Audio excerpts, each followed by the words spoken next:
Assalamu alaikum warahmatullahi ta'ala wa barakatuhu. Yan uwa barkanmu da sake saduwa da ku a cikin wannan shirin namu mai albarka.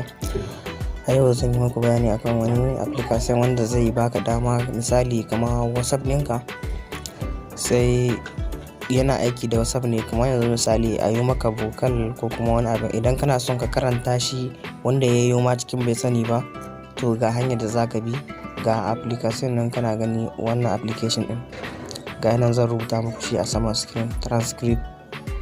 Transcribe da English transcriber za ka ce. Yanzu misali sai ka je Play Store ka je ka ɗauko shi. Kana ɗauko shi in ya sauka ga waya sai ka shiga cikin shi kamar haka. Kana shiga zai zo da kai haka.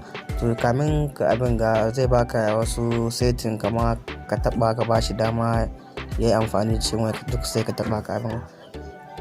Idan duk ka yi setting ya nuno maka sai kawai ka fitar daga cikin wayarka sai ka koma WhatsApp ɗinka. Idan ka je WhatsApp, yanzu misali mu shiga cikin WhatsApp ɗinka yana da kamar haka sai ka taba shi. Idan ka taba shi sai ka shigo kamar misali kamar nan ga yanzu ga vocal nan kuna gani an yi min. Yanzu wanga idan ina son in karanta shi, gashi na karanta shi amma kuna ganin wani tsawon nan bai gudu ba. Duk wanda na karanta gashi nan kuna gani tsawon abin ya koma gudu, gashi nan kuna gani. Shi ko wanga na karanta shi amma da ban taba shi ba, akwai wanda ni abin ni an ka karanta shi ba a gan shi can bai gani ba ko na karanta shi. Amma duk wanda an kai lira gashi nan kuna gani ya nuna bulu abin ga bulu, gashi nan kuna gani. Wanda ko ba a buɗa ba kuna ganin ya nuna tsawon. To idan kuna son ku saurari vocal ɗin sai ku danne shi kamar haka. Ya danne shi sai ku danna nan wannan wurin, ga nan kuna gani sai ku taɓa zai kawo nan wanga.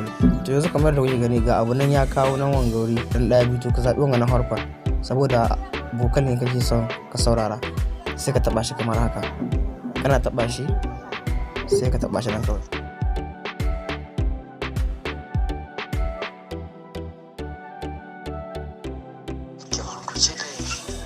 Gashi nan yanzu ka liyar ɗin shi ka karanta shi amma can shi bai sani ba. Gashi nan duka waɗannan don na karanta su ne amma mutum bai sani. Gashi nan kuna gani haka za ku yi.